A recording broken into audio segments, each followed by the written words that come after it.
আজ জীবনের পালা। ছোট, হাটে যাও।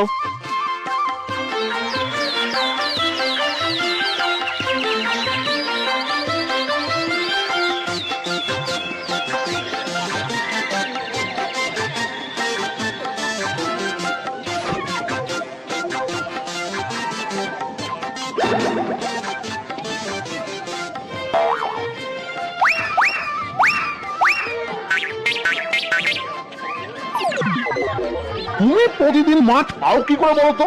কই কই আমরা তো পাই না। হ্যাঁ, নিশ্চয়ই কিছু জাদু টোনা করো না? না না না, আমাদের বলতেই হবে কি করে তুমি প্রতিদিন এত মাছ ধরো, বলতেই হবে। কাল ভোর রাতে তোমরা এসো, তোমাদের মাছ ধরিয়ে দেবো। জীবনলাল বাড়িতে গিয়ে সব কথা বলে। সব শুনে রামলাল রাজি। পরদিন সব জেলে সমুদ্রে এসে হাজির। বাকি 4 ভাই আজ কিন্তু আসেনি। একা রামলাল ওদেরকে বলে, দেখো, আমি 5 মিনিটের জন্য সমুদ্রের জল মুখের মধ্যে ঢুকিয়ে নেব। তোমরা 5 মিনিটের মধ্যে সমুদ্রে যত মাছ আছে সব ধরে নেবে, কেমন? আবার বলছি, 5 মিনিটের বেশি আমি জল ধরে রাখতে পারবো না। বোঝা গেল? ঠিক আছে, তুমি চিন্তা করো না তো। কোনো চিন্তা নেই।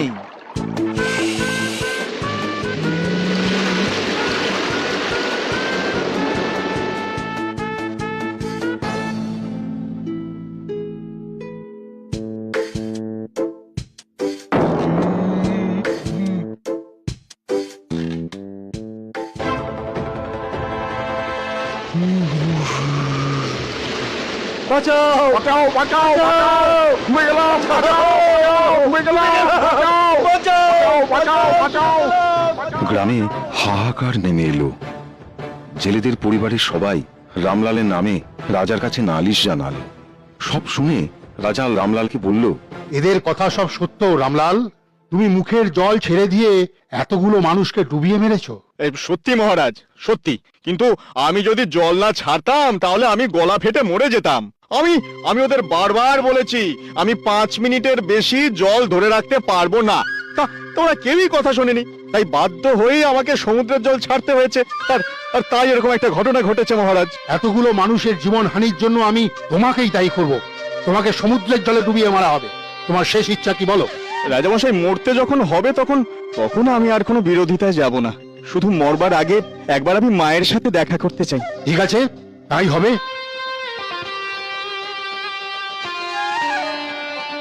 দাদা দাদা, কাল তোমার জায়গায় আমি যাব।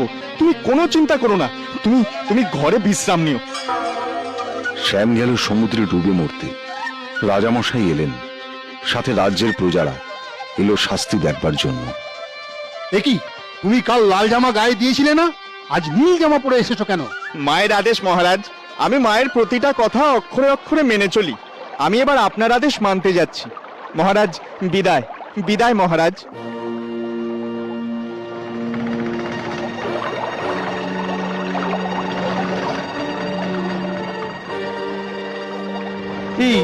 এটা কিরকম হলো? পায়ে কি রবার লাগানো আছে নাকি গো? কি গো? সমুদ্রের জল রামের তো কিচ্ছুটি করতে পারলো না। জাদু তো না জানে বোধ হতেছে।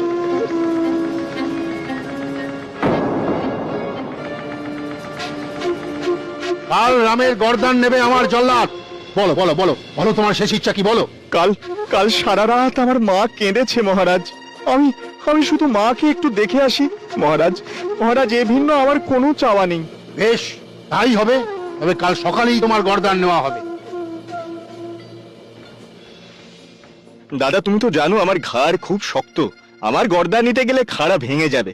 কাল বর্দার জায়গায় আমি যদুলাল যাব। বাবা, সব সময় চোখ কান ভালো করে খোলা রাখিস। আমাদের নিয়ে চিন্তা করবে না তুমি।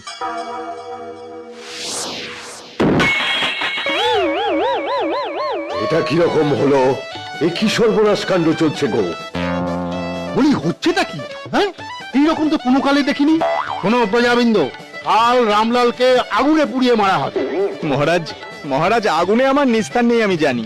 তাই মায়ের সাথে শেষবারের মতন দেখা করে আসতে দিন। ঠিক আছে ঠিক আছে, এক রাতের জন্য তুমি মায়ের কাছে থেকে মাকে দেখে এসো। কি হচ্ছে বলো দেখি? কিছুই তো বুঝে উঠতে পারছি না গো। জলে ডোবালো, পা লম্বা হলো, হাড়ি কাছে মাথা দিল, খাড়া ভেঙে গেল। ওই রামলাল জাদু তো না জানে। হ্যাঁ,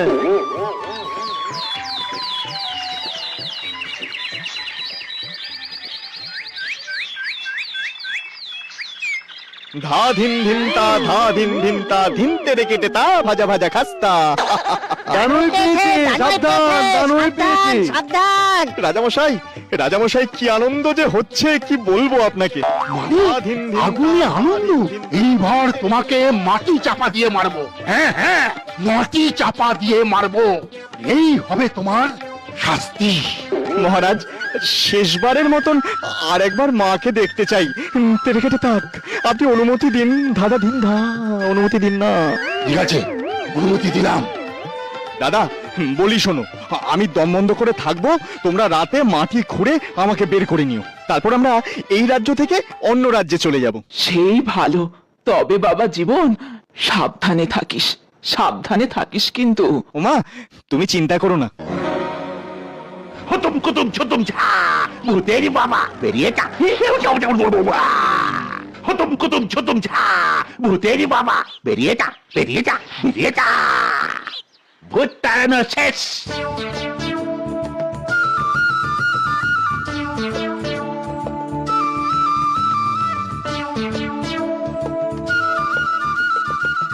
এবার গর্তে ফেলে দিন, ফেলে দিন।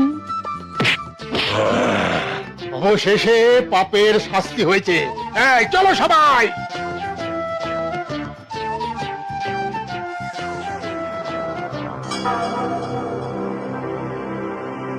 ওদিকে মাকে নিয়ে চার ভাই রাতের অন্ধকারে সে কবরের কাছে এসে মাটি খুঁড়ে জীবনকে বার করলো। মা ফুল্লরা কেঁদে ফেলে, তারপর চোখের জল মুছে বলে, যার কাছে এরকম 5টা রত্ন আছে, তার কি কোনো ভয় আছে? অন্য কোথাও গিয়ে শুরু করব নতুন করে। চল বাবা, চল। তখন মেজ ছেলে শ্যামলাল চার ভাই আর মাকে কাঁধে চাপিয়ে লম্বা লম্বা পা ফেলে ওই রাজ্য ত্যাগ করলো।